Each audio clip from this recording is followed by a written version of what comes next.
안녕하십니까. 예, 앞에서 여러 임혜숙 장관님 그리고 조진희 회장님, 김현철 교수님 강연 잘 들었습니다. 여러 가지 지금 중요한 얘기들을 잘 요약해 주신 것 같고요. 오늘 이어서 저희 패널 토론 하겠습니다. 이제 아시다시피 지금 2022 교육과정 개정이 진행 중이어서 오늘 또 주신 의견들이 여러 가지 또 중요하게 또 반영될 것으로 생각합니다. 오늘 패널이 13분입니다. 조금 전에 주제 발표해 주신 조진희 회장님, 김현철 교수님 포함해서 먼저 간단히 소개드리고, 오늘 시간이 저희 제한이 있어서 나머지 11분께서 그러니까 발표자를 제외한 11분께서 각자 4분에서 아마 길어도 5분은 안 넘기셔야 될 것 같습니다. 약 4분 정도로 가능하다면 컴팩트하게 말씀을 요약해 주시면, 그리고 아무리 조금 넘기더라도 5분은 안 넘기주시면 저희가 전체적으로 골고루 말씀을 듣고 추후에 질문 여러 가지 질문도 저희가 받을 수 있을 것 같습니다. 그래서 Q&A도 조금 진행할 수 있도록 하겠습니다. 먼저 참석자 간단히 소개드리겠습니다. 발표해 주셨던 조진희 회장님, 김현철 교수님 외로 제 자료에 있는 순서대로 하겠습니다. 고려대학교의 김자미 교수님 오늘 참여해 주십니다. 그리고 삼성 SDS의 이은주 상무님, 그리고 한컴 인텔리전스의 오순영 CTO님, 그리고 의학칼림원 의학교육위원회 위원이시고 고려대학교 의대 교수이신 이영미 교수님, 그리고 과실련 공동대표이신 전남대학교 한은미 교수님, 카이스트 기술경영학부 석사과정에 계시는 이시영님, 그리고 한국과학기자협회의 이영환 회장님, 그리고 국회 과학기술정보방송통신위원회 더불어민주당 간사이신 조승래 의원님, 그리고 역시 국회 과학기술정보방송통신위원회 국민의힘 의원이신 김영식 의원님, 그리고 과기정통부의 소프트웨어 정책반 김정삼 국장님, 교육부 교육과정정책반 함영기 국장님, 이렇게 11분, 총 13분이십니다. 말씀드린 대로 현재 지금 이 순서대로 저희가 간단한 말씀 듣겠습니다. 가능하다면 4분 정도, 늦어도 5분은 가능 5분 내에서 말씀 주시면 감사하겠습니다. 먼저 고려대학교의 김자미 교수님 부탁드립니다. 네, 안녕하세요. 고려대학교 김자미입니다. 제가 이제 지금부터 발표 시작하도록 하겠습니다. 지금 보시는 것처럼 저는 미래 세대를 위한 교육 그리고 교육 과정이라는 주제로 말씀을 드리려고 합니다. 앞에서 많은 분들이 말씀을 하셨습니다. 알고 있지만 준비하지 못하는 역량. 우리는 미래를 불확실하다고 항상 이야기를 합니다. 불확실하지 않은 미래가 있었을까요? 그런데 우리는 지금 미래를 살아갈 수 있는 힘이 무엇인지 알고 있습니다. 미래를 위한 역량이 무엇인지 알고 있습니다. 하지만 전혀 준비되지 못한 역량이 바로 미래를 위한 역량이라는 것도 알고 있으실 것입니다. 앞에서 보셨던 것처럼 실제 정보는 중학교에서 1%, 최소로 배우는 과목은 5% 정도를 배당하고 있습니다.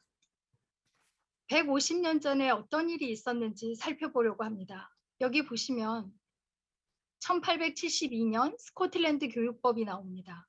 이주 노동자의 아이들은 학교에 들어가 읽기와 쓰기 그리고 산수를 배워야 한다. 지금으로부터 150년 전에 공교육으로 수학이 들어오기 시작합니다. 이때 많은 사람들이 걱정을 했고 특히나 지도층은 그렇게 얘기를 했습니다. 노동자의 아이들까지 가르치게 되면 특히나 수학 같은 경우는 사회계급에 혼돈이 오게 될 것이다 라고 이야기를 했죠. 그리고 우리는 150년이 지난 2022년 바로 내년에 개정교육과정을 발표합니다.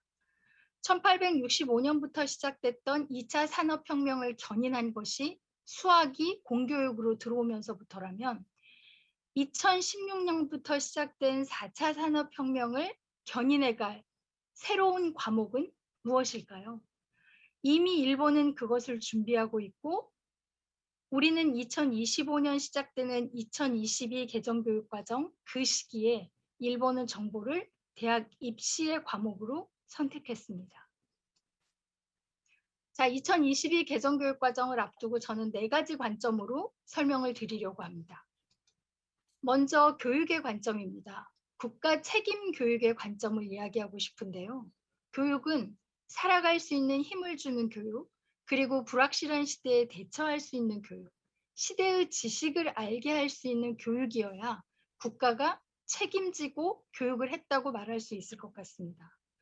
소프트웨어와 AI를 교육한다는 것은 개발자를 교육하는 것이 아니라 현명한 소비자로 살아갈 수 있는 힘을 주는 교육을 하자는 것입니다. 아마 대개 인공지능 에어컨, 인공지능 냉장고, 이런 인공지능과 관련된 여러 가지들을 갖고 계실 거라는 생각이 드는데요. 과연 인공지능 에어컨과 인공지능이 아닌 에어컨의 차이는 무엇일까요? 알고 계신가요? 구분하실 수 있으신가요?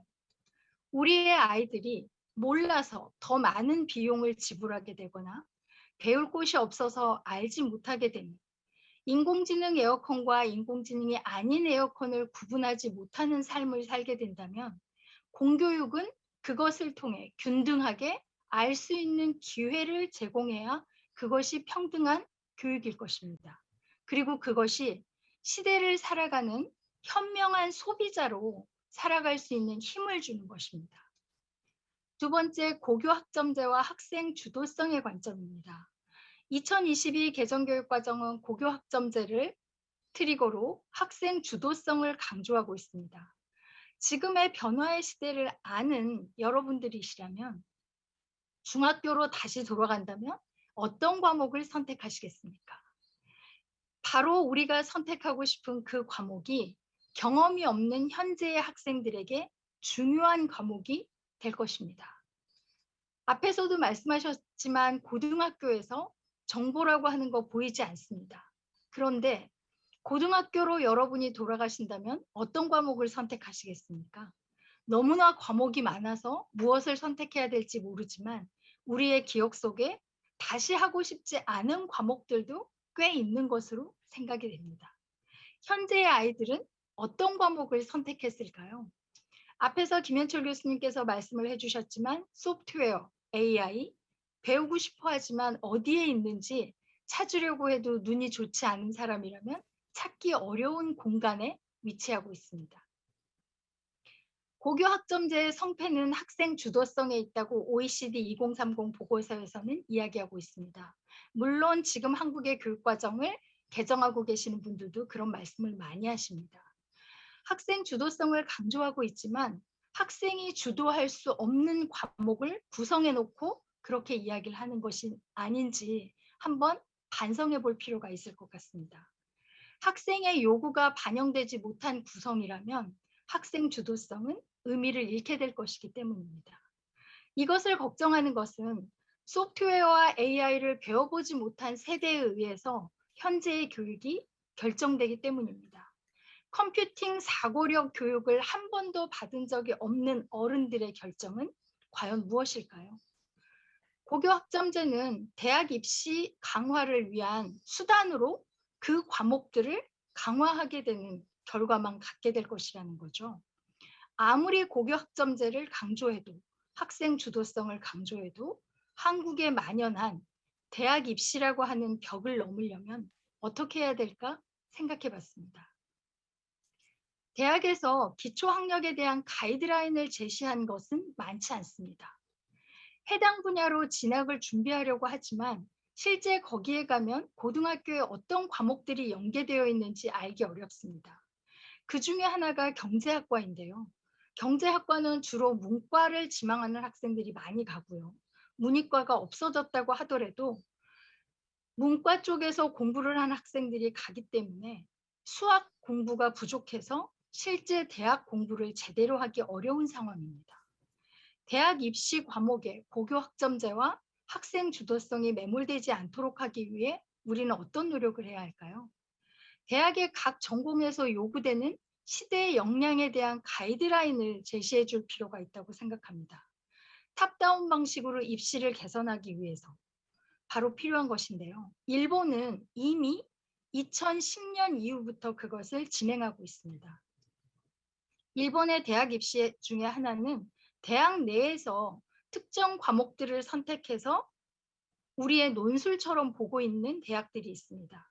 그때의 전공에 따라서 수학과 정보 중에 한 과목을 선택해서 학생들은 시험을 볼 수 있습니다. 수학과 정보 중에 한 과목이라고 하면 우리는 어떻게 받아들여야 될까요? 수학의 크기만큼 정보가 그렇게 중요하냐고 하시는 분들이 계실 텐데 이미 일본에서는 대학 입시에서 사용을 하고 있고 한 대학을 들자면 게이오 대학에서 이렇게 하고 있습니다. 학문적으로 그리고 시대적으로 필요한 역량들을 교육시키기 위한 목적이라고 생각됩니다. 미래 세대의 주도성을 키우는 교육은 과거의 가치를 전달하지 않고 미래의 새로운 가치 창조를 위해 존재해야 합니다. 150년 전 당시를 살아가는 세대들을 위한 교육으로 수학을 선택했고 정량적 사고가 필요했기 때문입니다. 그럼 4차 산업혁명을 맞은 우리는 지금 어떤 사고가 필요하고 어떤 과목이 필요할까요? 세 번째, 역량의 관점입니다. 기본, 융합, 활용교육이라는 세 가지의 관점에서 살펴봤습니다. 초중등의 정보교육에서 소프트웨어 교육을 시작할 때 그런 이야기들이 있었습니다. 프로그래밍 교육은 대학 교육으로 충분하다. 그런데 정보교육은 프로그래밍 교육을 하는 것이 아니라 컴퓨팅 사고력을 키우는 교육입니다. 그리고 초중등의 정보교육에서 이제 인공지능과 데이터 과학을 교육하려고 하니 대학에서 전문 인력을 양성하는 것으로 충분하지 않느냐는 이야기들을 하고 계십니다. 그런데 초중등에서의 정보교육은 시대를 살아가는 역량으로 앞에서 보셨던 것처럼 기본 개념이나 원리에 기반해서 미래를 살아가는 힘을 주기 위한 교육입니다. 그리고 컴퓨팅 사고력은 다른 교과에서는 키울 수 없는 사고력입니다. 인공지능 세탁기를 사용한다는 것, 융합이 아닌 도구의 활용입니다. 인공지능 세탁기를 사용하는 것이 만약에 융합교육이라면 한국의 주부들은 모두 인공지능과 융합하고 살아가고 있는 것이라고 말을 할 수 있겠죠. 바로 인공지능 스피커를 사용한다는 것이 인공지능 도구를 학습에서 사용한다는 것은 단지 융합이 아닌 도구의 활용일 뿐입니다. 그리고 도구 활용으로 융합 역량을 키울 수는 없는 것이지요. 역량의 관점에서 볼 때 문제를 해결하기 위해 수학에서는 수학적 사고력을, 과학에서는 과학적 사고력을 이야기합니다. 바로 정보에서는 컴퓨팅 사고력을 이야기하고 있습니다. 컴퓨터를 기반으로 해서 문제 해결할 것을 전제로 해서 문제를 발견하고 이해하고 문제 해결 방법을 설정해서 문제를 해결해 갈 수 있도록 하는 그것을 생각할 수 있게 하는 힘은 정보 교과 이외에 다른 과목에서는 절대 길러지지 않는 역량이기 때문입니다.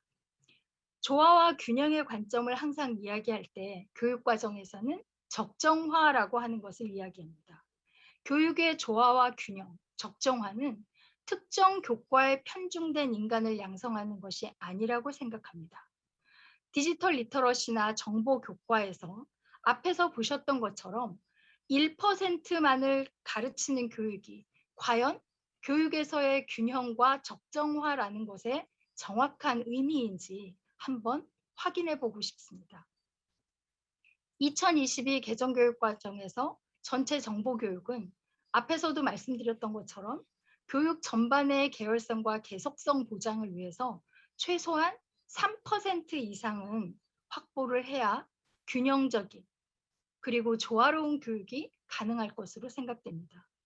미래 세대를 위한 국가 책임 교육의 관점으로서 공교육은 미래 구성원이 조화로운 인간으로 성장할 수 있도록 다양한 과목 간의 균형 있는 경험과 활동을 지원할 수 있기를 희망합니다. 감사합니다. 예, 감사합니다. 저희가 시간이 지금 많이 부족할 것 같습니다. 좀 4분 정도 이내에서 발표 부탁드립니다. 다음 이은주 삼성 SDS 상무님 말씀 부탁드립니다. 네, 저는 이번 토론회를 통해서 미래 세대가 더 좋은 교육 그리고 정보에 대한 교육을 받으면 이후에 기업의 디지털화에는 큰 도움이 될 것이라고 보는데요. 이런 교육은 학교나 뭐 특정 계층의 문제가 아니라 사실 기업 간의 시너지가 굉장히 중요하다고 생각하고 있습니다.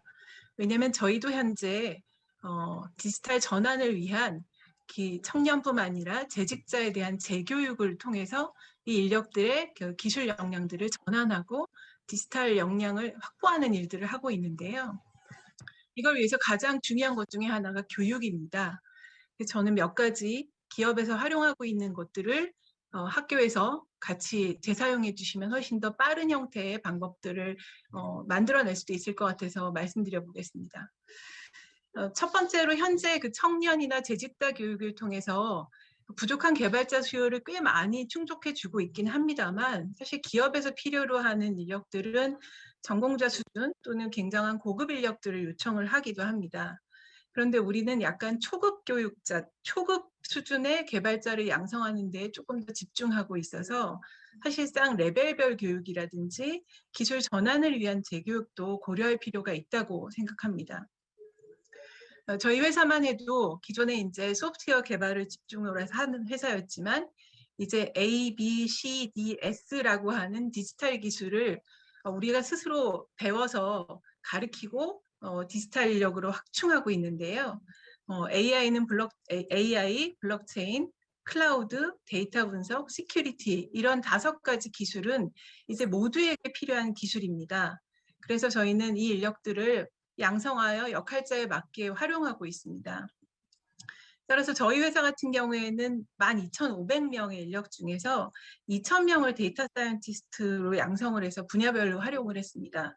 이렇게 양성을 하고 나니 뭐 생산, 판매, 마케팅과 같은 굉장히 전문 영역의 데이터 사이언티스트들도 필요하지만 인사, 법무, 홍보 등 본인이 하는 업무에서 발생하는 데이터들이 직접 분석해서 쓸 수 있는 인력으로 양성되는 것을 볼 수가 있었습니다.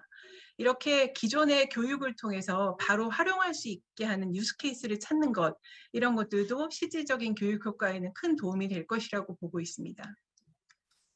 두 번째는 지금 사실 뭐 제목이 소프트웨어 AI라고 되어 있기 때문에 굉장히 많은 부분은 코딩으로 좀 집중되고 있는 부분이 있습니다. 그러다 보니 파이썬, 자바, R 이런 식의 언어에 조금 더 집중하고 있는 부분이 있는데요. 또는 뭐 글로벌 클라우드 벤더들의 활용 교육에 좀 집중하고 있는 부분도 있습니다.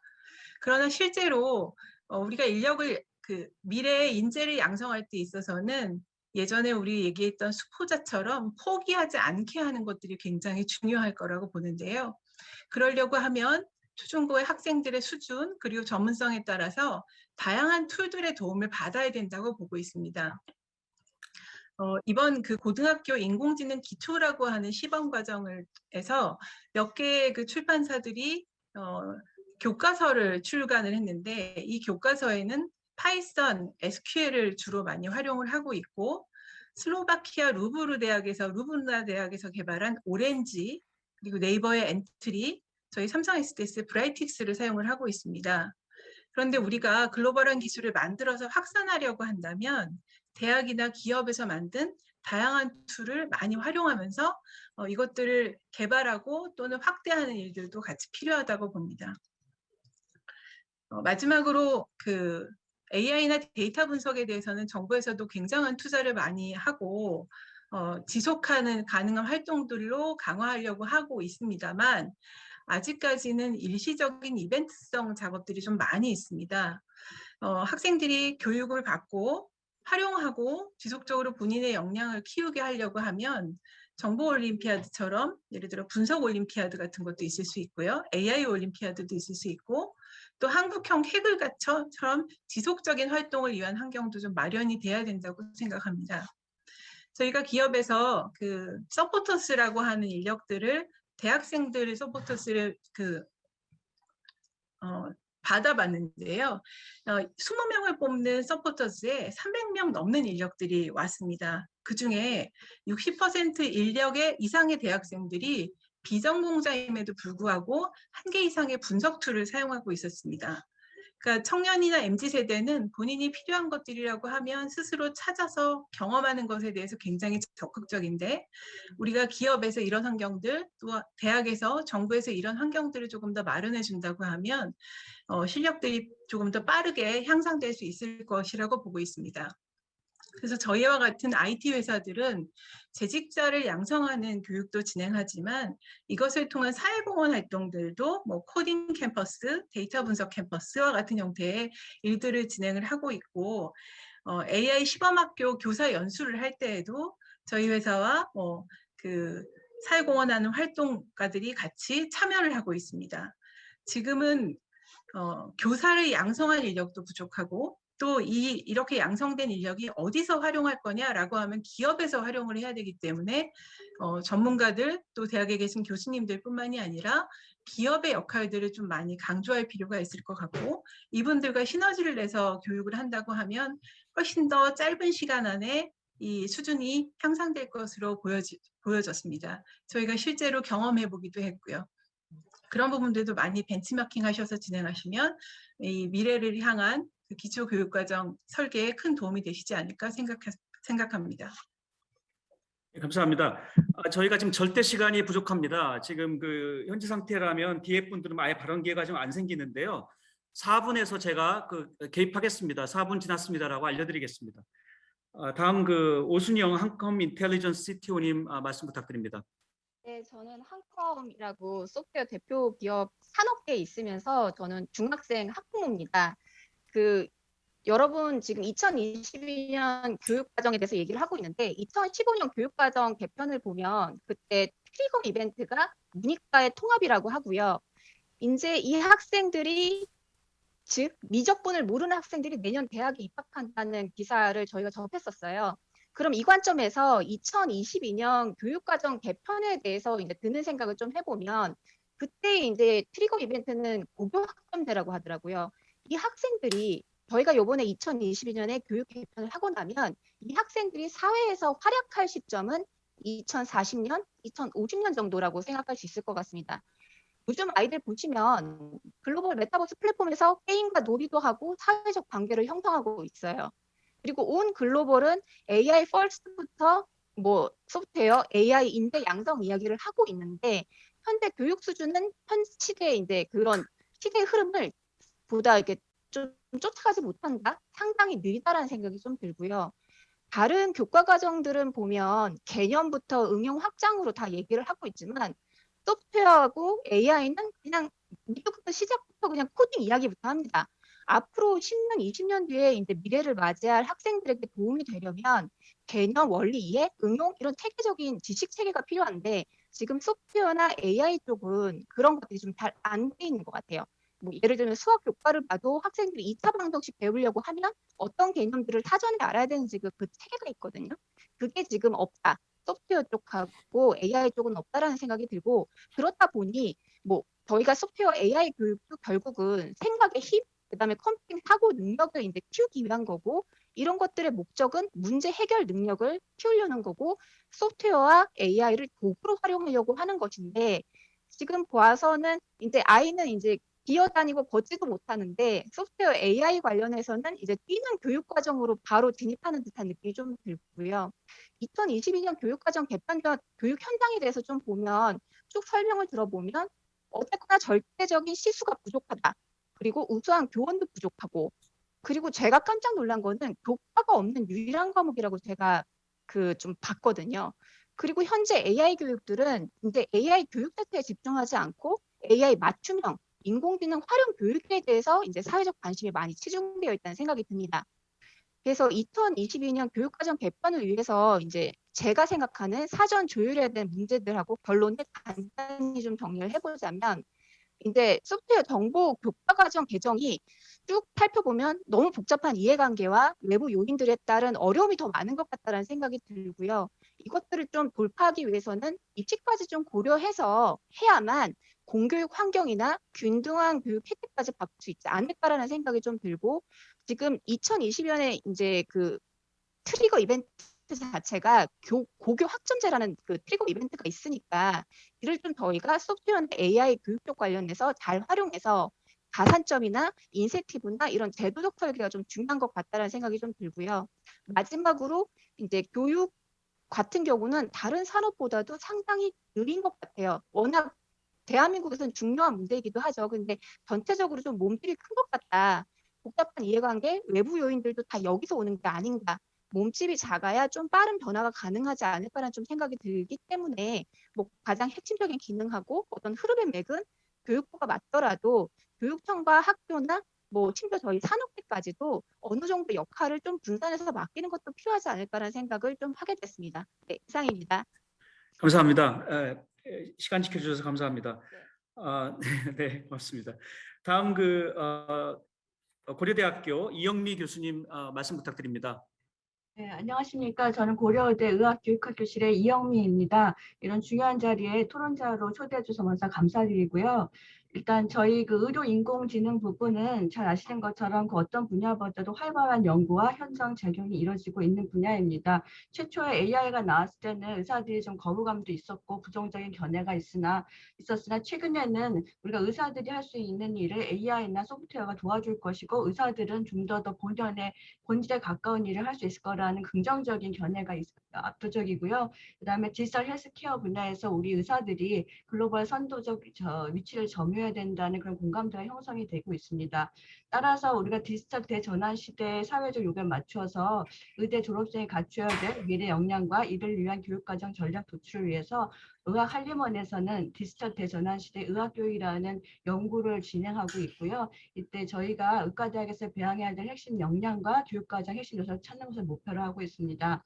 의학교육에서 디지털 헬스케어 시대에 필요한 역량과 교육과정은 크게 3개 정도로 생각해 볼 수 있을 텐데요. 이것은 앞서 많이 말씀하신 초중고 교육에서 추진하고 계신 것과 일맥상통할 것 같습니다. 첫째, 의사들은 인공지능이나 여러 가지 소프트웨어의 그 유저로서 그것들을 자기가 자주자주 사용해서 진단과 치료의 오류를 최소화하고 환자 진료의 극대화를 이룰 수 있는 그런 역량을 가져야 되기 때문에 이 역량이 무엇인지 규명하고 저희는 대학에서 가르치려고 합니다. 앞서 김현철 교수님께서 2015년부터 10년 동안 컴퓨터 교육이 전무했다고 하셨는데 제가 그 강의를 들으면서 생각해 보니까 지금 우리 의예과 학생들이 그 해당이 될 것 같고 앞으로도 몇 년은 그런 학생들이 의과대학에 들어올 것 같습니다. 그렇다면 저희가 의과대학에서 예과 과정에서 디지털 리터러시나 프로그래밍 리터러시 뭐 이런 데이터 아날리시스를 핵심으로 가르쳐야 되지 않을까 이런 생각이 들고요. 만약에 초중고 고등학교에서 이런 것들이 어느 정도 자질이 형성이 되고 들어오면 의과대학에서 이것을 응용 심화하는 쪽으로 좀 더 개편을 할 수 있을 것 같습니다.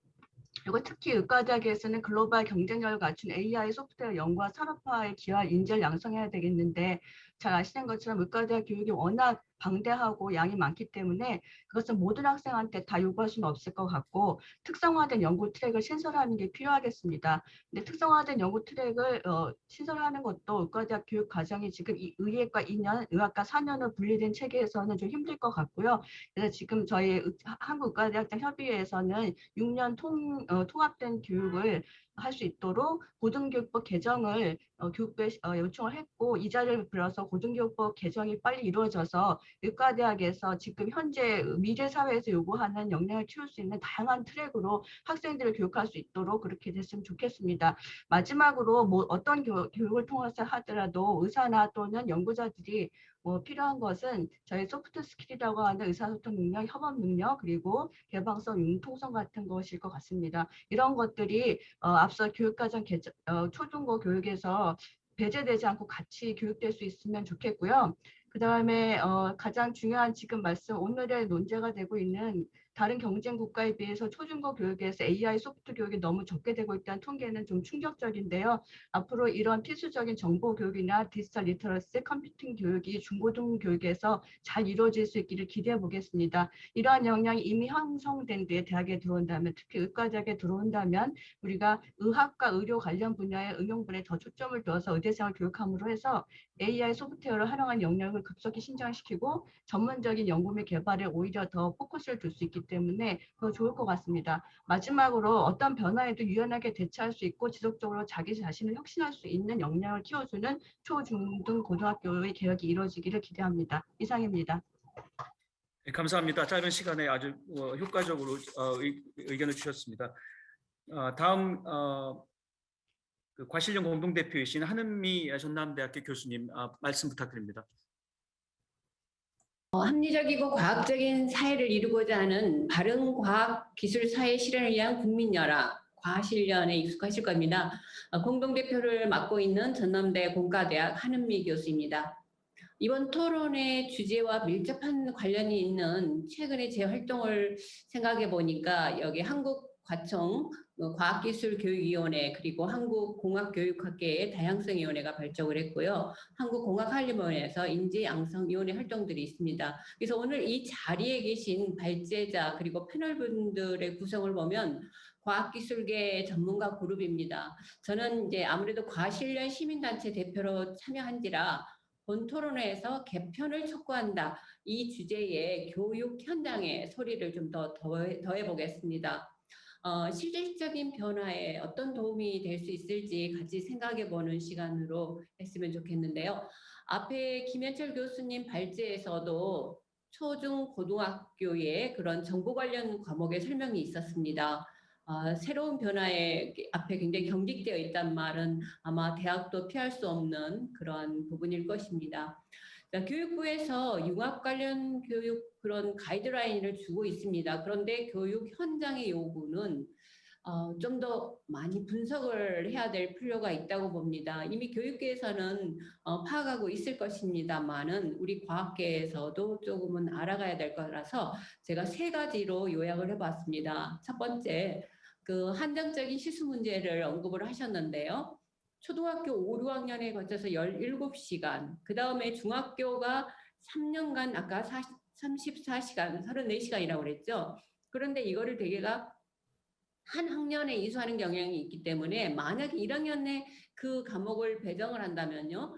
2, 3학년에는 완전히 정보교육의 공백기가 됩니다. 즉 따로 동아리 활동을 하지 않은 한은 중학교 2년 동안에는 과학교육이, 정보교육이 없다라는 것입니다. 그 다음에 고등학교 들어가면은 선택 과목이라고 그러셨죠. 자, 그래서 학부형이나 학생들이 가장 관심을 두는 시기가 되게 이제 고등학교쯤인데 이때 그러한 그 갈증나는 그러한 교육에 대한 갈망 또 여러 가지 것들이 부족한 것이 되겠죠. 그래서 이 고등학교의 선택에서도 필수가 아니기 때문에 그 학생들이 대학을 입학한다 그러면은 이미 개인 차이가 상당히 큰 상태입니다.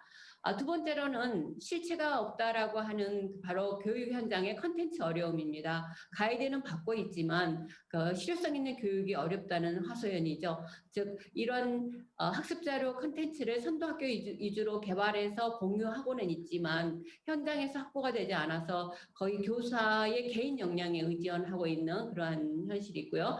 3번째로 말씀드리면 강사 인력 문제이죠. 교육부에서 여러 가지 준비를 하고 있는 것은 알고 있습니다. 하지만 컨텐츠 교사들 연수 이런 것들을 진행을 하고 있는데 참여자 수가 미치지를 못한다라는 것이죠. 그래서 학교 현장에서 요구하고 있는 인원수 대비 참가자 수가 따라오지 못해서 결국은 이 인력풀에 역량 있는 사람들이 이촉이 돼서 진행을 하고 있는 것 같습니다만은 현직에 있는 전문가들이 학생들 수업 시간에 맞추어서 한다는 건 쉽지 않은 문제일 것입니다. 그런데 관련 업체들, 즉 교육박람회랄지 정보박람회 이런 데 참가하는 약간 앞서가는 업체들이 피지컬 컴퓨팅 교육을할지 이런 거와 관련된 교육을 계획하는 정도이다 보니 앞으로 우리가 변해가야 될, 관심을 줘야 될 부분들이 참 현실적으로 많은 것 같습니다.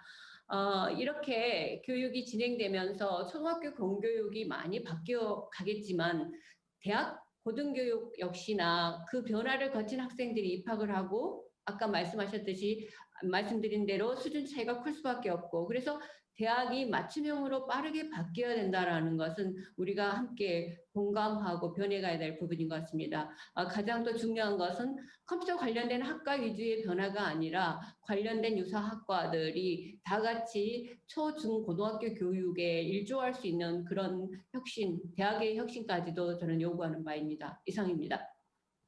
예, 감사합니다. 예, 다음은 현재 아직은 교육 과정 중에 있으신 분 같습니다. 카이스트 기술경영학부 석사 과정에 계시는 이시영님 말씀 부탁드립니다. 예, 안녕하십니까. 카이스트 기술경영학부에서 인공지능 전략 정책을 연구하고 있는 이시영입니다. 그리고 교육부 지정 교육기구 우수 단체인 대학생 멘토링 강연교육기구 봉사단에서 그리고 지금 지자체 진로 강사로 활동하고 있는 현장의 경험을 바탕으로 의견 전달드리겠습니다. 저는 중앙 집권형과 지방 분권형 교육의 균형을 중요하게 생각하는데요. 오늘은 보편적 교육 과정에 대한 논의가 주제이기 때문에 이에 집중해서 짧게 두 가지 말씀드리겠습니다. 첫 번째는 중앙 집권형 교육 과정 변화의 방향성입니다. 김현철 교수님께서 발제해 주신 내용에서 확인할 수 있는 정보 과목의 내용과 시수 개편은 필수적인 것으로 생각되고요. 지방 분권형 교육의 측면으로 봤을 때 자율학기제에서 학생들이 스스로 목표를 설정하고 학생과 학생 간의 소통이 활발해지는 것은 긍정적으로 생각합니다. 하지만 중앙집권형 교육과정에서 우리나라 교육의 역사를 봤을 때 8차 교육과정으로 오면서 컴퓨터 과학에서 많이 활용되는 이산수학이 사라지고 9차에서 알고리즘과 순서도가 사라지고 10차에서 이산수학과 함께 현대 컴퓨터 과학의 근간인 선형대수의 행렬이 폐지되고 11차에서는 벡터까지 사라졌습니다. 대학가에서는 소프트웨어와 직간접적인 영향이 없는 학과에서조차 소프트웨어 교육을 필수로 강조하고 있는데 반면 중등 고등 교육과정 정책은 이와 완전히 역행하고 있는 모양입니다. 현재 고교 학생들의 경우 확률과 통계, 기하와 벡터, 미적분 3개를 선택 과목으로 실시하고 있는데요. 이는 미국의 AP Statistics 그리고 컬큘러스 모델을 참고한 것으로 보여집니다. 하지만 미국의 교육과정을 직접적으로 비교하자면 미국의 SAT Math Level 1에서는 이미 회귀 분석에 대한 내용을 다루고 있고 행렬도 다루고 있습니다. Math Level 2에서는 확률과 통계, 데이터 아널리시스도 들어가죠. 이런 부분에 대한 구체적인 수정 없이 한국 교육과정에 적용시키는 것은 재고가 필요할 것입니다. 지난 7월 이공계가 바라보는 2022년 수학과학 교육과정 개정 방향 포럼에서 행렬 단원이 강조되는 것을 잘 확인했는데요. 제가 추가로 강조하고 싶은 부분은 통계의 중요성입니다. 우리나라는 어쩔 수 없이 자연스럽게 인문계 진로를 선택한 학생들이 확률과 통계 과목을 선택하고 이공계 학생들은 애초에 선택도 안 하게 되는데요. 중국의 학생들은 오히려 이공계 학생들이 확률과 통계를 필수로 배우고 있습니다. 특히 추론과 오차에 대한 내용은 필수적이라고 생각합니다. 오히려 내용을 줄이자면 다양한 공식이 난립하는 대수의 분량을 줄여야 하는 게 아닌가 싶습니다. 두 번째는 조준희 회장님께서 발제해 주신 내용처럼 알고리즘을 직접 개발할 컴퓨팅 분야 학생뿐만 아니라 인공지능이 제너럴 퍼포스 테크놀로지로서 활용 가능한 모든 분야의 학생들을 생각해 주셨으면 합니다. 현재 제가 연구하고 있는 분야를 비롯해서 많은 사회과학 또는 자연과학 분야에서 학생들이 인공지능 빅데이터에 대한 접근성이 매우 떨어집니다. 저도 2008년도, 2015년도 그 중간 세대의 학생 중 하나인데요. 심지어는 스스로의 연구를 위해 주변의 크롤링, 데이터 프로세싱의 능력이 있는 학생들에게 용역을 구하는 상황도 심심치 않게 벌어집니다. 정말 심각한 부분이라고 생각합니다. 첫 번째로 말씀드린 교육과정 변화의 방향성에서 모든 학생들이 인공지능 관련 교육을 받아야 하는 것이 아니다라는 반대 의견에 자주 부딪히곤 하는데요. 생각보다 인공지능의 제너럴 퍼포스 테크놀로지적인 측면을 고려하면 인공지능과 소프트웨어 기술을 활용해야 하는 분야는 정말 방대하기 때문에 이번에 추가된 인공지능 수학 선택 과목의 내용도 인상적이었지만 더 많은 학생들이 더 보편적인 내용에 접근이 가능하도록 보편적인 중앙 집권형 교육의 개편에서도 꼭 인공지능과 소프트웨어의 중요성이 반영되었으면 하는 바람입니다. 이상으로 제 발표 마치도록 하겠습니다. 감사합니다. 예, 감사합니다. 다음은 한국과학기자협회의 이영환 회장님이십니다. 조선일보 계시는 말씀 부탁드립니다. 네, 이영환입니다. 저는 이제 과학을 보도하다 보니까 최근에 과학 연구에 아주 드라마틱한 변화를 많이 보고 있습니다. 예를 든다면은 생명과학을 하시는 분들은 예전부터 어떻게 본다면은 수학이 싫어서 생명과학을 했다 이렇게 하는 사람들 많았습니다. 뭔가 수학적 분석에서의 대상과 다르다는 인상을 많이 가졌고 실제로 그렇게 많이 왔습니다. 근데 최근에 보면은 전혀 다르게 이루어지고 있습니다. 예를 든다면은 뇌세포, 신경세포를 분석하시는 분들은 신경세포의 변화를 어떤 스냅 사진을 전자현미경 사진을 찍는다든지 또 화학적 분석을 한다든지 이런 식으로 논문을 냈는데 최근에는 그러지 않고 신경세포의 발현 형태를 하나의 데이터로 봐서 이것을 인공지능에게 학습을 시키고 그것을 통해서 새로운 패턴을 분석하고 그런 결과가 많이 나오고 있습니다. 그런 결과는 어떻게 본다면은 어떤 변화를 가져오냐면은 단순한 논문으로 그치는 것이 아니라 그 데이터가 결국에는 해석이 되고 그다음에 이것이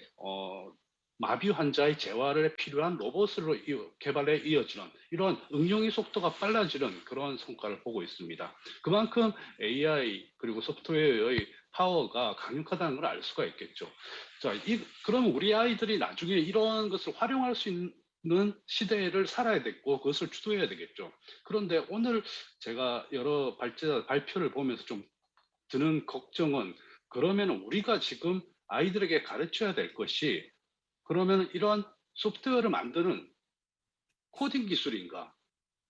아니면은 이러한 데이터 과학, 넓게 봐서는 통계부터 시작해서 수학, 과학까지 포함하는 이 모든 컴퓨터 과학을 가르치는 것인가? 그것에 좀 혼돈이 있다고 봅니다. 많은 분들은 그 디지털 리터러시를 이야기합니다. 일반적인 문의 일반 국민들은 이런 소프트웨어를 자유자재로 쓸 수 있게 아이들을 가르쳐야겠다 이런 생각을 합니다. 그런데 지금 논의되는 것은 사실 그런 것이 아니죠. 이런 소프트웨어에 관통하고 있는 데이터 분석 능력, 그런 과학적 사고력을 갖다 키우려고 한다는 저는 인상을 받았습니다. 그럼 그걸 위해서는 어떤 교육을 해야 될 것인가? 그것이 합의가 있어야 된다고 생각합니다. 소프트웨어 시간을 늘린다, 시수를 늘린다고 해서 코딩 시간을 늘리면은 된다. 그런 또 그 도구적인 생각은 이루어져서는 안 됐다고 생각합니다. 그리고 또 아까 여러분들이 기업에서 말씀하셨는데 인텔도 그렇고 SKT도 그렇고 삼성 SDS도 그렇고 대학에서 필요한 인재를 가르치기 위해서 자체적인 교육 커리큘럼을 대학에 제공하는 경우가 있습니다. 그런데 초중고에 대해서는 어떤 역할을 할 수 있는지 아마 기업들도 거기에 대해서는 고민한 적이 없을 것 같습니다. 컴퓨터 과학을 하시는 분들, 소프트웨어를 개발하시는 분들, 이분들이 그 분야에 대해서 어떻게 가르쳐야 될 건가, 어떤 콘텐츠를 가지고 가르쳐야 될 건가에 대한 좀 더 고민을 했으면 좋겠고요. 그 점에서 누가 가르쳐야 되는가, 그런 교사들은 어떻게 양성해야 되는가, 그런 논의도 지금 하루빨리 이루어져야 되지 않나 이렇게 생각합니다. 결론적으로 저는 모든 분야가, 모든 사람들이 소프트웨어와 AI가 중요하다는 데는 동의하고 있지만은 내부로 들어간다 보면은 약간 논점이 다 갈려져 있다는 것을 알아야 된다고 생각합니다. 그래서 거기에 대해서 차근차근 논의가 진행되지 않나 이런 생각을 합니다. 감사합니다. 예, 감사합니다. 다음 조승래 의원님 지금 계십니까?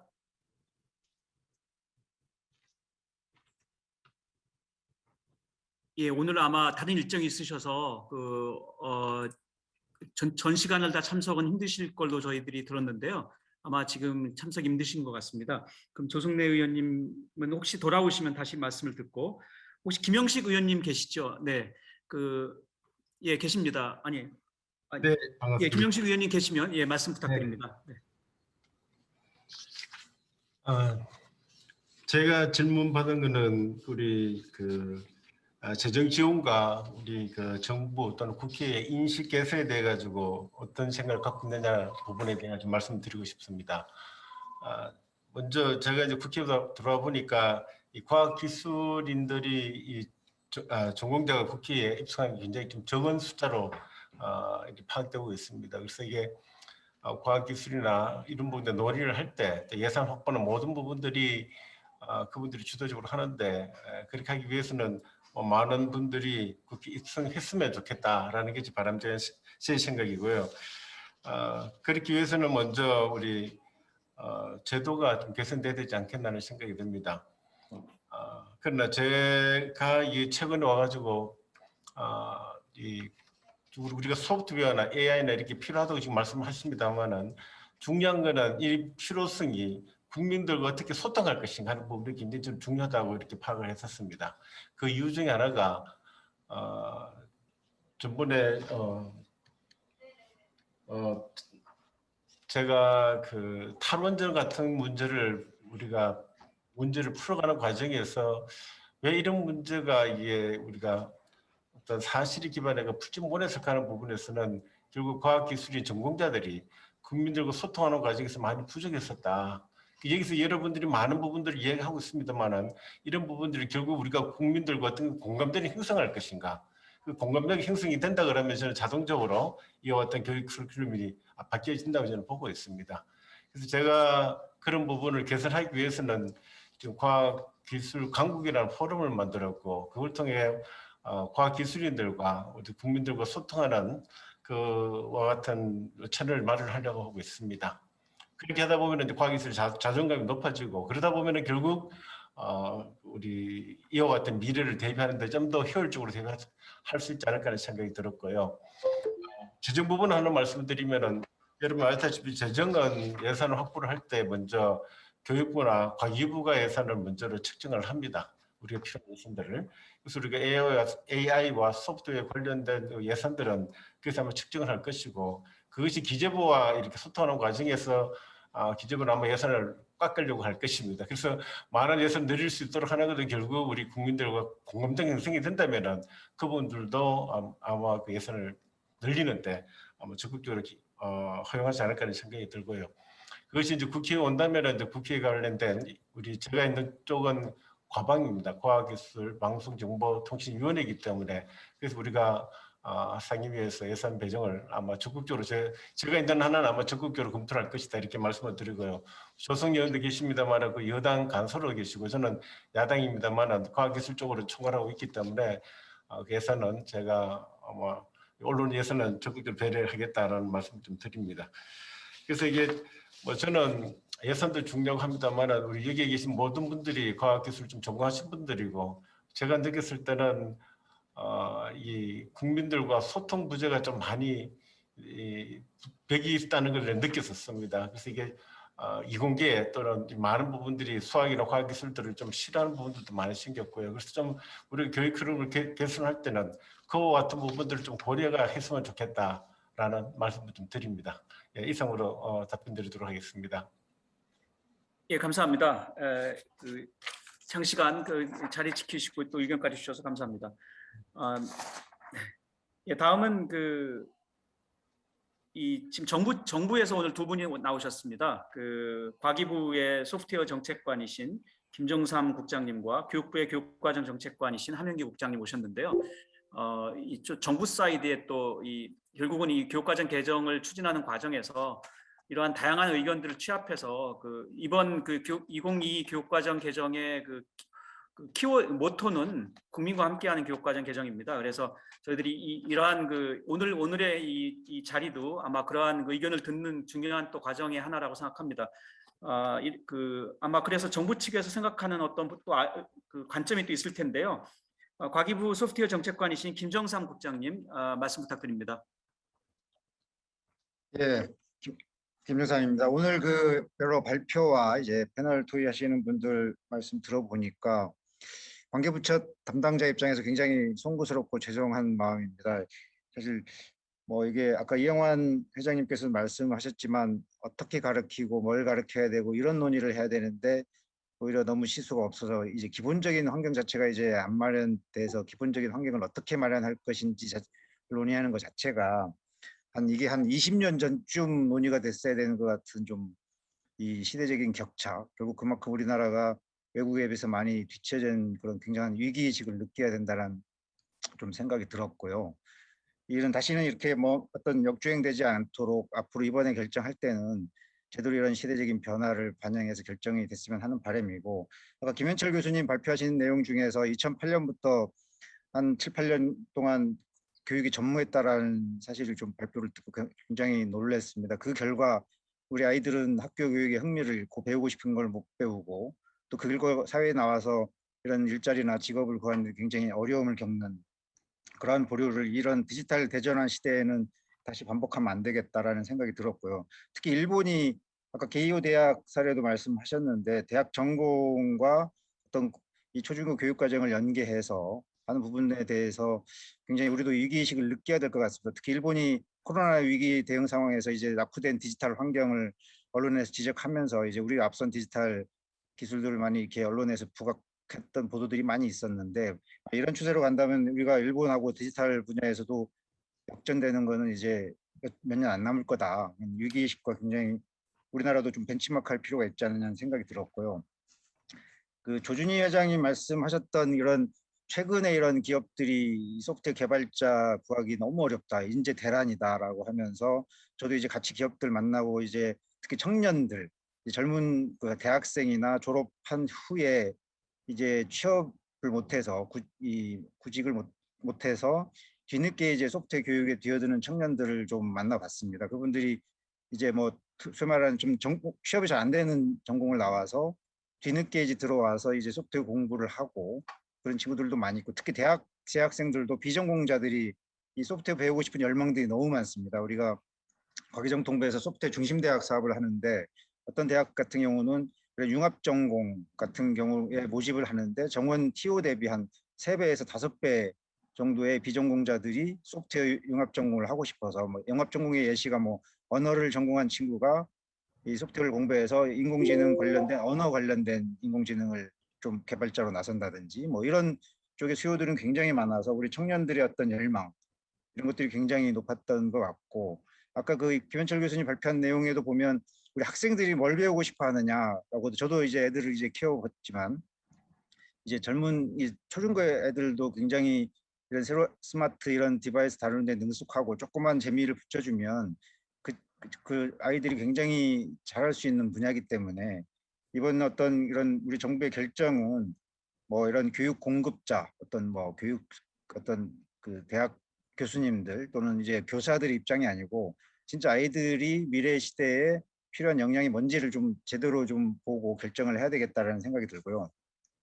그리고 이제 뭐 저희들도 관계부처입니다만, 이렇게 관계 논의할 때 보면 우리 사회가 문제를 해결하는 방식이, 특히 이런 이슈들은 이 어떤 이해관계 조정, 특히 이제 이 시수를 늘리면 다른 시수가 줄어들어야 되니 그 이해관계를 어떻게 조정할 거냐의 그런 갈등 조정의 이슈로만 접근했으면 하지 않았으면 좋겠다라는 생각입니다. 이제 이런 시대적인 변화에 따라서 진짜 국가적으로 결정이 필요하다라고 하면 과감히 결정하고, 그 결정에 따라서 여러 가지 갈등의 조정 부분 그 다음에 결정해야지, 이걸 서로 간의 어떤 이해관계 조정만으로 하면 결국 바뀔 수 있는 건 거의 없다라고 보여집니다. 이제 자칫 잘못해서 옛날에 우리가 적기조례라고 하는 마차에서 자동차로 넘어갈 때 결정하지 못한 게 결국은 기존 기득권자의 어떤 것 때문에 결정을 못한 것처럼, 어떤 기존 과목들이 어떤 나름대로 시수지키자라고 하는 그런 주장들 때문에 진짜 우리가 시대에 필요한 결정을 못하는 일이 반복돼서는 안 될 것 같고, 뭔가 좀 과감하게 좀 결정하는 어떤 그런 우리 사회 지식인들의 어떤 의견이 잘 모아져서 우리 정부 측 관계 담당 당국에 잘 전달이 되었으면 하는 그런 바람입니다. 예, 이상입니다. 예, 감사합니다. 컴팩트하게까지 중요한 말씀해 주셨습니다. 그리고 마지막입니다. 오늘 그 교육부 교육과정 정책관이셔서 아마 오늘 주제에 가장 아마 주의 깊게 들으셨을 것 같은데요. 함영기 국장님 말씀 부탁드립니다. 네, 안녕하십니까. 교육부 교육과정 정책관 이제 함영기입니다. 오늘 뭐 조준희 회장님 비롯해서 또 뭐 김현철 교수님 여러 발제 말씀을 잘 들었고요. 여러 패널들께서 주신 의견도 잘 들었습니다. 어떤 측면에서는 새로운 또 좋은 의견들을 많이 듣고 제 경험이 또 확장되는 계기도 되었고, 또 한 측면에서는 제가 이제 교육과정 개정의 총괄 담당자로서 좀 더 무거운 마음으로 듣기도 했습니다. 우리 학생들에게 이제 필요한 역량들이 뭐 많이 있고요. 그 가운데 뭐 디지털 역량이나 또 정보교육의 필요성, 또 복합적인 어떤 문제 해결력, 창의력, 또 요즘 이제 한창 얘기가 되고 있는 뭐 디지털 리터러시라든지 뭐 이런 모든 부분들이 가능하면 공교육을 통해서 이루어져야 된다고 하는 것에 공감을 하고 있고요. 세계 각국에서도 아까 이제 뭐 말씀 주신 대로 소프트웨어라든지 인공지능 교육이 이제 강화되고 있고, 그런 노력들이 이제 진행되고 있는데, 사실 뭐 우리나라에서도 2015 개정교육과정 이후에는 아까 뭐 말씀 주신 대로 초등학교, 중학교에서는 정보 교과 교육이 필수화가 됐고요. 물론 뭐 아직은 큰 시수가 아닙니다만, 고등학교는 뭐 2015부터는 선택 중심 교육과정으로 운영이 되고 있기 때문에 그 가운데 정보 과목을 이제 일반 선택 쪽으로 편성을 해서 상당히 선택을 강화하는 쪽으로 저희들이 진행하고 있었다라는 말씀은 좀 드리고요. 이와 더불어서 우리 교육부에서는 예를 들면 뭐 창의융합 정보교육실의 구축이라든지 또 정보교원 전문성 신장 뭐 이런 것들을 이제 도모하면서 소프트웨어 인공지능 교육이 현장에 안착되도록 많은 지원을 하고 있다는 말씀도 좀 드리겠습니다. 최근에는 인공지능 교육 강화를 위해서 지난해의 일인데 초중고 단계별 그 인공지능 교육 기준, 내용 기준을 마련을 했고요. 또 보조 교재를 개발을 해서 보급한 적도 있습니다. 아시는 대로 교육과정 총론 수시 개정을 통해서 인공지능 기초 교과 과목이라든지 인공지능 수학 이런 이제 새로운 과목을 신설하기도 했죠. 그래서 AI 교육 선도학교라든지 중심학교 운영을 통해서 우수 사례를 확산하고자 노력하고 있다. 물론 많이 아직은 부족합니다만 그런 노력에 대해서는 좀 말씀을 드리고 싶고요. 물론 늘 하는 얘기지만 교육의 질은 결코 교사의 질을 넘을 수 없다. 이런 얘기도 저희들이 공감하고 있고요. 그래서 우리 아이들이 이제 미래 사회에서 그 삶과 연계된 불확실성에 유연하게 대응하도록 인공지능 교육의 어떤 선구자로서 교육을 지원하고자 그 교육대학원과 연계한 인공지능 융합과정도 운영을 하고 있다는 또 말씀을 드립니다. 몇 가지 소개를 저희들이 미진 하나만 이제 드리는 까닭은 말씀들을 쭉 이제 듣다 보니까 사실은 크진 않아도 2015 교육과정 개정 이후에 교육부가 하고 있었던 몇 가지의 노력들은 있었고 지금 2022 개정 교육과정에서는 그것들을 조금 더 확장하고자 하는 노력은 하고 있다. 이런 말씀을 드리고 싶어서 말씀드리는 거고요. 예비교원을 위한 초중등 교원 양성대학 AI 교육 역량 강화 지원 사업도 같이 추진을 하고 있고 또 그 신산업 기술 분야의 발전에 따른 미래 사회를 대비하고자 2022 개정 교육과정을 준비하고 있다. 이런 말씀을 드립니다. 디지털 리터러시 기본 소양으로 강조되고 있는 또 적합한 인재 양성, 미래 교육 체제로 어떻게 이행할 것이냐 하는 그런 전환 요구에 저희들이 화답하기 위해서 노력을 하고 있고요. 아까 우리 자장님께서 말씀해 주신 대로 2022 교육과정 개정은 전문가들만의 어떤 개정 작업이 아니라 국민과 함께하는 교육과정 개정이라는 모토를 가지고 있고 심지어는 학생들까지 이번에는 교육과정 개정 작업에 같이 참여를 해서 그들의 요구를 듣고 이렇게 노력하고 있고요. 오늘도 다양한 의견들을 저희들이 경청을 했기 때문에 이런 의견들을 어떤 방식으로 교육과정 개정 속에 담아서 저희들이 화답을 해야 할지 고민을 많이 하도록 하겠습니다. 다만 이제 끝으로 한 가지 말씀을 드릴 것은 아까 우리 김정삼 국장님께서도 말씀을 주셨지만 사실은 교육과정 개정 작업은 이와 같이 이제 체제 전환의 여러 요구들을 담아내는 과정임과 아울러서 여러 영역의 교육적 이슈들을 사실은 조정하는 하나의 과정이기도 합니다. 그런 과정들이 굉장히 진한하고 또 여러 갈등들을 조정하는 과정에서 교육부가 이제 중심을 잡지 못하면 또 이제 여러 뜻하지 않은 문제들도 발생할 수 있고 이제 그런 점들도 있다라는 점을 그러니까 저희들이 무슨 한편에서 시술을 방한다고 지금 여러 주신 말씀들이 동시에 해결되면 좋겠는데요. 그것 외에 이제 다양한 분야의 다양한 욕구들을 조정해야 하는 그리고 교원 수급과 또 학교의 상황들이 그리고 학계의 의견들을 반영해야 하는 또 학생과 학부모들의 의견을 동시에 반영해야 하는 그런 굉장히 복합적인 일들이 함께 개입되고 있다라는 점도 같이 말씀을 드리면서 그런 고민에 같이 동참해 주십사 하는 점도 말씀을 드리고요.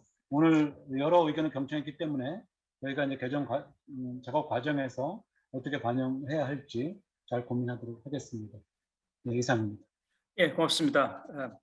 예, 이렇게 해서 저희가 그 총 13분 패널 중에 오늘 중간에 다른 일로 이석하신 주승래 의원님 빼고 나머지 분들의 발표를 들었습니다. 그리고는 이제 저희가 사전에 질문을 좀 받았습니다. 그래서 사전 질문이 좀 있는데요. 이 지금 꽤 많아서 저희가 다는 질문은 못 드리겠고 이 중에 일부만 제가 선택해서 질문을 할까 합니다. 그리고 현재 이제 교육과정 개정이 2022 교육과정이 이제 2015 이후에 처음으로 하게 되는 것인데요. 지금 2015 지난번 교육과정 개정이었던 2015 때는 트리거링 이벤트가 문이과 통합이었습니다. 이 문이과 통합이라는 새로운 완전히 이전과 비교한다면 정말 지각 변동에 해당하는 큰 트리거링 이벤트가 있었고요. 그리고 그것들을 교육과정에 구현하기 위한 것이 지난번 2015 교육과정 개정의 중요한 어떤 미션이었습니다. 그 과정에서 우리가 완벽히 잘했다고 할 수는 없겠습니다만 그래도 굉장히 많은 그런 이해 조정이 있었던 것 같고요. 그렇게 해서 바뀌어진 2015 교육과정에 의해서 새로 설계된 수능으로 처음으로 첫 수능이 이번 11월 달에 치러지는 수능이 그 첫 수능입니다. 그래서 이제 내년에는 2015 교육과정의 결과가 대학에 이제 다다르게 됩니다. 이제 이것들이 현재까지 그동안 지난번의 스토리였고요. 이번 2022 교육과정을 트리거한 트리거링 이벤트는 제 생각엔 두 개인 것 같습니다. 2015 이후에 생긴 어떤 이벤트들이죠. 하나는 고교학점제의 도입인 것 같고요. 이게 정말 메인 이번에는 트리거링 이벤트인 것 같고, 하지만 그건 고교학점제가 단지 고등학교만 해당되는 게 아니라 그로 인해서 초등학교와 중학교도 또 연쇄적으로 영향을 받게 되고 이런 것 같고요. 또 다른 트리거링 이벤트는 2015 이후에 우리가 알파고를 경험했고 4차 산업혁명이라는 게 정말 유치원생도 이제 아는 단어가 됐고 이제 이런 변화, 다시 말하면 이제 지금 초중고에 있는 학생들은 인공지능과 더불어 세대인데, 그리고 많은 일자리들이 사라지고 생긴다는데 이 학생들에게 기존의 교육 과정이 과연 적정한가라는 그러한 문제의식, 이 두 가지가 저는 트리거링 이벤트 같아요. 그래서 오늘 사실은 이 자리도 굉장히 그래서 그런 의미로 유의미한 자리라고 생각합니다. 그리고 실제 이러한 것들을 저도 오늘 조진희 회장님 그리고 김현철 교수님 강의 들으면서 저도 몰랐던 데이터도 많이 좀 새로 본 것도 있고요. 그래서 굉장히 유익했습니다. 근데 그리고 어떤 형태로든지 오늘 들은 말씀이 또 이제 교과정 개정의 과정에서도 분명히 이렇게 영향을 줄 거라고 그러니까 분명히 참고가 될 거라고 생각합니다. 제가 오늘 받은 질문이 21개가 있는데요. 이 중에 일부만 제가 드리고 답변을 부탁드리겠습니다. 첫 번째인데요. 이거는 제가 이은주 상무님께 답변 부탁드리겠습니다. 질문은 디지털 전환 분야로 진출하고자 하는 청년들을 대상으로 이렇게 한 교육의 수준이 어느 정도일지 궁금하다. 그러니까 기업에서 요구하는 수준과 그다음에 교육 현장에서 이루어지는 교육 수준과의 차이가 있을 것 같은데 그게 어느 정도 될까요? 이런 질문입니다. 제 앞에서도 잠깐 말씀드렸습니다만 현재는 코딩, 소프트웨어 개발에 조금 더 집중되어 있는 것 같습니다. 그러나 실제로 기업에서 이걸 쓰기 위해서는 다양한 인더스트리에서 적용할 수 있는 응용 유스케이스가 굉장히 중요하고요. 그걸 위해서는 코딩을 배우는 것뿐만 아니라 이걸 가지고 서비스로 만들고 이걸 사람들이 사용할 수 있게 하고 하는 전체 소프트웨어에 관련한 라이프 사이클, 디지털 기술에 대한 라이프 사이클을 좀 이해할 수 있는 인력들이 많이 양성되어야 될 것으로 보고 있습니다. 그래야만 이 인력들이 회사에 와서 기업에서 바로 기여할 수 있는 인력으로 될 것 같은데요. 현재는 기초교육을 받은 인력 정도를 받아서 저희가 다시 재교육을 하고 실제 활용 가능한 인력으로 만드는 노력들을 좀 하고 있습니다. 그래서 그런 부분들이 좀 같이 좀 진행된다면 저희 같은 대기업뿐만이 아니고 스타트업들, 다양한 형태의 일반 기업들에서 바로 일할 수 있는 좋은 인력들이 양성될 것으로 기대하고 있습니다. 예, 감사합니다. 네, 단지 코딩만 가지고 코딩만 잘하는 사람이 좋은 이 분야의 인력이 꼭 되는 건 아닌 것 같습니다. 그러니까 여러 가지 도메인 날리지도 있어야 될 것 같고 그런 어떤 디지털 기술에 대한 어떤 이해가 있어야 될 것 같다는 말씀인 것 같고요. 다음 질문입니다. 이번 질문은 김정삼 국장님께서 답변 부탁드리겠습니다. 범용적인 그런 AI 그리고 소프트웨어의 그 분야의 엔지니어를 육성하기 위한 그런 제도적인 지원 정책이 있는가라는 질문. 예, 지금 어떤 산업 현장에서 필요로 하는 이런 소프트웨어 AI 분야의 인재는 어쨌든 기초적인 인재들은 대학 정규 교육 과정에서 많이 배출을 해야 되는데, 특히 이제 뭐 컴퓨터 공학과라든지 이런 관련된 학과들에서 배출되는데, 산업계의 가장 큰 문제 지적은 이 제대로 된 교육을 못 받고 와서 실무에 쓰기에는 상당히 이제 갭이 너무 크다, 스킬 미스매치가 너무 크다. 근데 그 이유를 이제 우리 대학 교수님들이 말씀하시는 거는 초중고 때 기본적인 교육을 안 받고 오니까 대학 1학년 때 와서 기본적인 개념 가르치고 3, 4학년 때 돼서야 이제 실무 과목을 좀 하다 보니 뭔가 실질적인 걸 가르치기 좀 어렵다라는 그런 어떤 이런 전반적인 교육 과정의 체계성의 부족에 가장 큰 문제가 있다고 지금 보여지고요. 그래서 이제 지금 정부에서 관련 저희 과기정통부나 뭐 고용부 등 해서 다양한 이제 대학 정규과정 외에 이런 소프트웨어 산업계에서 필요한 인재들을 양성하는 프로그램들을 많이 돌리고 있습니다. 굉장히 많은 재정을 투입해서 이제 거기에는 이제 전공자들도 들어오고 전공자들도 자기가 충분히 실무에서 쓸만한 스킬을 못 가졌다고 생각해서 들어오는 친구들이 반 정도 되고, 또 이제 비전공자들이 일부 대학에서 기초 과목을 듣거나 또는 사설 아카데미 같은 데 가서 기초 과목을 듣고 이런 정부의 국비 프로그램에 들어와서 한 6개월 정도 이렇게 교육을 받으면 굉장히 어떤 산업계 실무와 연관된 어떤 프로젝트형 교육을 통해서 저희 기업들에 데려다 쓰는 만족도는 대졸 4학년 정도 수준의 어떤 기량을 가져온다. 초기의 시작은 그렇습니다. 근데 결국 이제 이 친구들이 나중에 고급 개발자가 되는데 한계는 있습니다. 왜냐하면 기초적인 소프트웨어 어떤 컴퓨터 사이언스적인 교육들을 못 받은 비전공자 같은 경우는 한 6개월 정도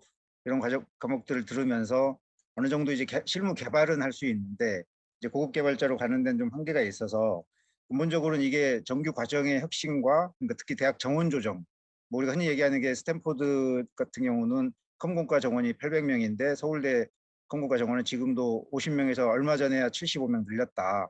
이런 대학 정원 제도에 이 유연하지 못한 부분이 큰 발목을 잡고 있는 부분인데, 이 부분도 역시 혁신을 하고 아울러서 이제 다양한 정부의 어떤 이런 전공자, 비전공자들이 소프트웨어의 진짜 실무 산업계 연결될 수 있는 브릿지 교육들을 다양하게 준비를 하고 있고요. 그래서 아까 저희 임혜숙 장관님이 기조연설 하실 때 지난번 범정부적으로 같이 해서 41만 3천 명을 이제 앞으로 5년간 양성하겠다.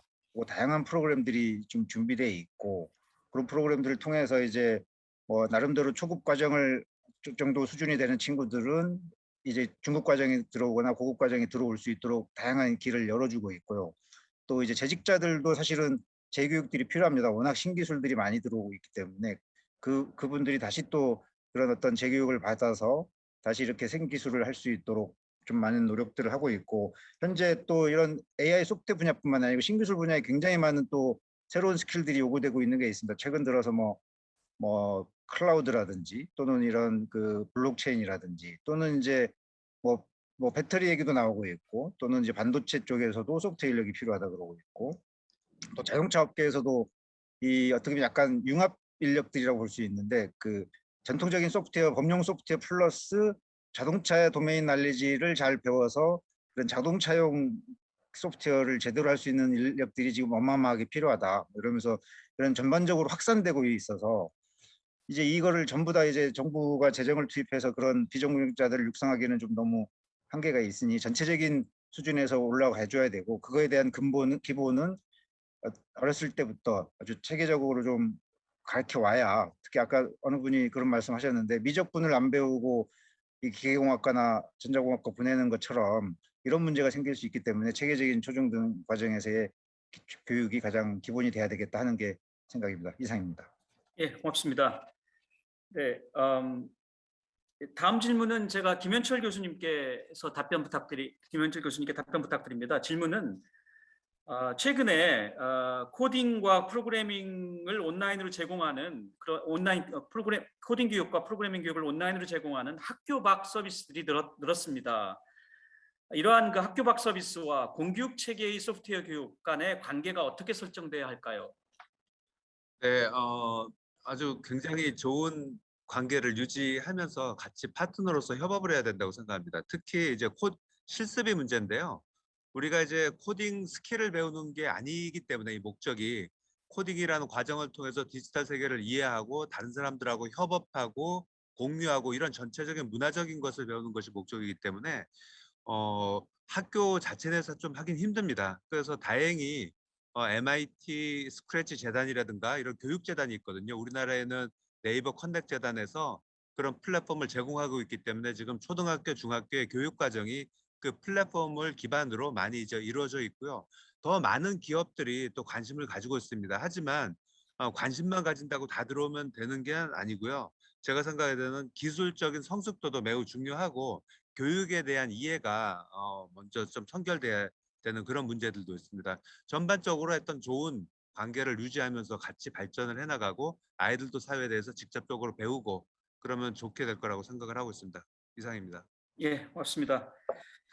다음 시간이 많이 가서 저희가 조금 이제 정리해야 되는데요. 이제 그래도 이 질문은 꼭 하는 게 좋을 것 같습니다. 함영기 국장님께 답변 부탁드립니다. 이 초중고에서 그 소프트웨어 교육과 AI 교육이 확대되려면 가장 해결되어야 될 선결 문제가 이 교육 전문 인력의 어떤 그 확보인데 현재 그 이 분야 교육 전문 인력의 부재를 해결하기 위한 그러한 전문 교강사 또는 교육기관 양성 계획이 정부 차원에서 있는가입니다. 예, 아까 제가 사실은 발제와 패널 여러분들 말씀 들으면서 한 가지 좀 답답하기도 하고 저희 부처 차원에서 조금 억울하기도 하고 한 부분이 있었거든요. 그게 바로 이제 작년쯤에 저희들이 정보교과 관련 교사들 증원 요청을 좀 했었지요. 물론 저희들이 요청하는 대로 되지는 않았고요.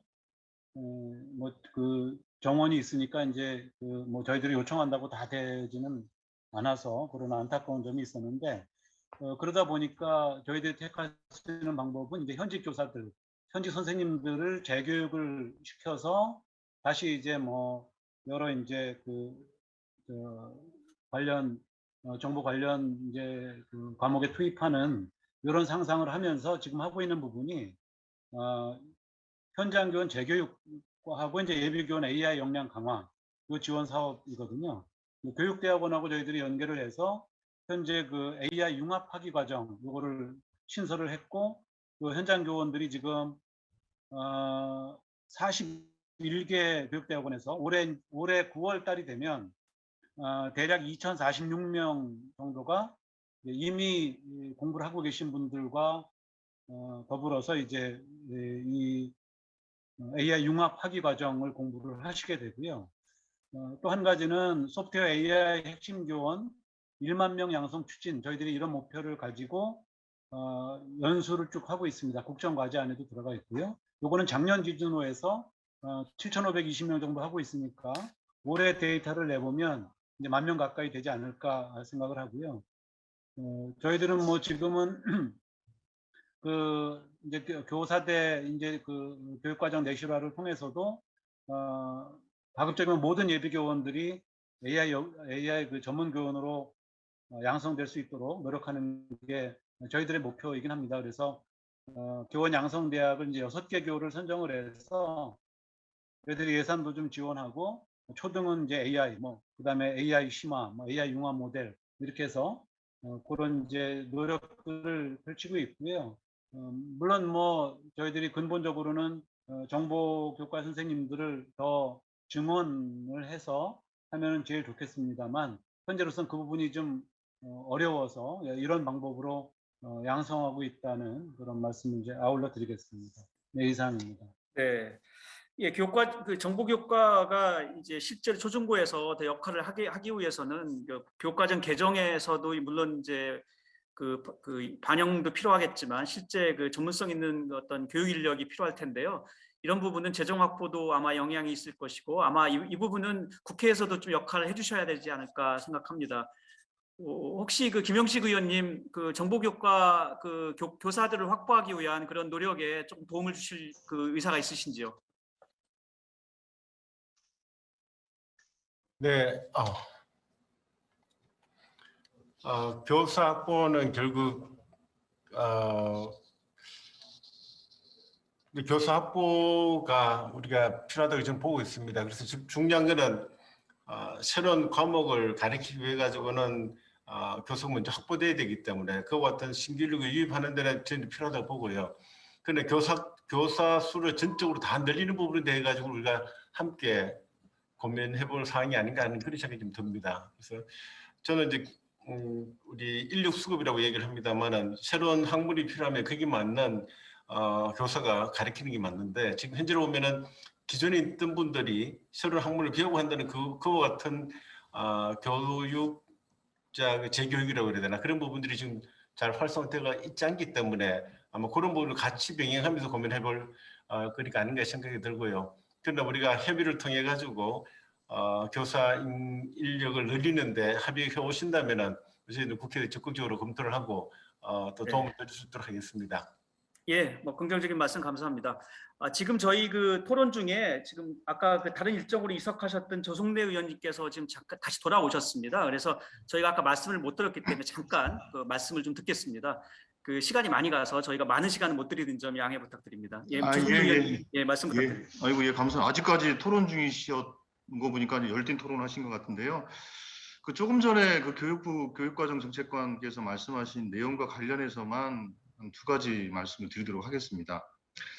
실제로 아이들을 가르치는 것은 교사 자격증이 필요해서 아마 이제 교사 자격증을 갖는 인력을 어떻게 양성해서 교육 현장에 교사로 이제 투입할 것인가 문제로 자꾸 사고를 하시는 것 같은데 저는 그렇게 생각합니다. 그 소프트웨어나 AI와 같은 그 기술 발전이 급격히 변화하는 이런 영역에 있어서는 그거는 약간 개방적인 교원 자격증을 부여하는 형태로 해서 현장에 있는 인력들이 아이들에게 소프트웨어나 AI와 관련된 그 가르침을 할 수 있는 그런 약간 개방적이고 유연한 그 시스템을 만들어주는 것들이 훨씬 좋겠다. 그러지 않으면 실제로 교원을 양성하는 것은 엄청나게 오랜 시간이 걸리기 때문에 바로 그 교육 현장에 투입하기 좀 어려워지지 않나라는 측면이 하나 있어서 조금 개방적인 시스템을 좀 구축할 필요성이 있다는 말씀 하나 드리겠고, 2번째로는 이제 아시는 것처럼 지난번에 이제 국가교육위원회가 설치되는 것으로 통과가 되지 않았습니까? 국가교육위원회는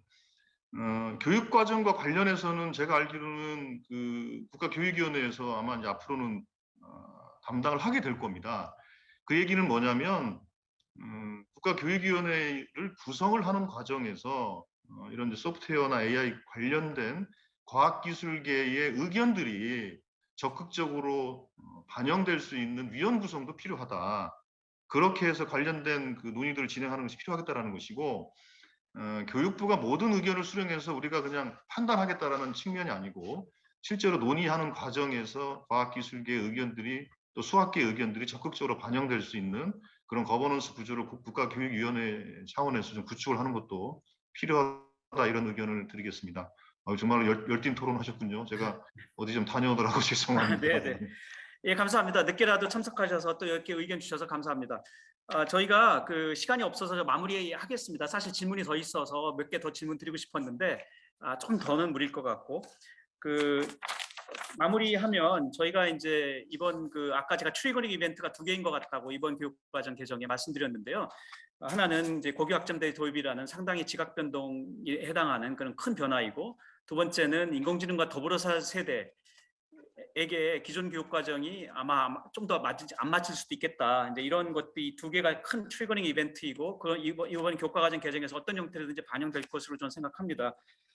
그리고 또 문제는 저희가 이제 이 입시 중심의 이 교육에서 탈피하려는 이유 것도 이번 그 고교학점제 중요한 목표 중에 하나거든요. 근데 지금 이제 그 다시 말하면 아까 OECD 2030 보고서에서도 아까 김자미 교수님께서 말씀해 주신 것처럼 가장 중요한 것이 고교학점제 포인트는 그 학생 주도성인데요. 근데 지금은 학생이 자기가 관심 갖는 과목을 선택 과목이 있어도 입시에 해당되는 과목을 듣다 보면 그걸 선택할 여력이 없거든요. 그래서 저희는 지금 입시에 관계된다고 생각되는 그 저희가 선택기 3종류인데요. 일반 선택과 진로 선택과 융합 선택인데, 그 가능하다면 일반 선택을 좀 과감하게 진로 선택과 융합 선택으로 좀 이전해서 학생들이 일반 선택 듣다가 보면 일반 선택은 아무래도 입시와 유관하다는 그런 의식이 있기 때문에 그걸 다 들으려고 하다 보면 뒤를 못 가거든요. 그럼 자기가 실제로 관심 있고 나중에 대학에 가서 전공하려고 하는 과목조차도 못 듣게 되는 상황이 생기거든요. 그래서 이런 문제를 저희가 좀 이번에 돌파할 필요가 있습니다. 그래서 어렵더라도 그 각 학계에서 좀 도와주시면 그래서 원래 제도의 취지에 맞게 잘 설계가 될 수 있으면 참 좋겠고요. 또 다른 거는 대학들도 할 역할이 있는 것 같습니다. 무슨 말이냐면 입시에는 없지만 그러니까 진로 선택이나 융합 선택 과목도 예를 들어서 대학의 전공 각 학과들을 우리가 분석해서 이 학과는 이 과목과 유관하다라거나 이런 연관성을 좀 우리가 파악하면 해당 학과 오는 학생들에게는 그 과목을 들으면은 예를 들어 적어도 가산점을 준다거나 뭐 이런 그 제도를 대학들이 잘 활용한다면 학생들이 입시에 없어도 입시에 무관하게 그 과목을 들을 모티베이션이 생기거든요.